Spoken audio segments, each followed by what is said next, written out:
Russian fighter jets flew in an unsafe and unprofessional manner while intercepting a U.S. spy plane on Tuesday over the Mediterranean Sea on Tuesday, the U.S. Navy said in a statement.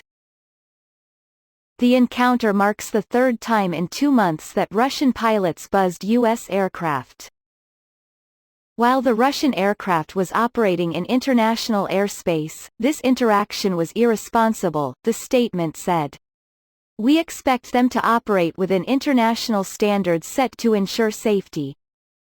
The incident on Tuesday involved 2 Russian Su-35 fighters and a P-8A.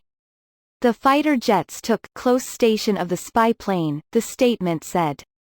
On Tuesday, the U.S. accused Russia of sending fighter jets to Libya in support of Russian mercenaries helping a renegade force against UN-backed forces in Tripoli. The Russians support General Khalifa Haftar's army there. Fox News' Lucas Tomlinson contributed to this report.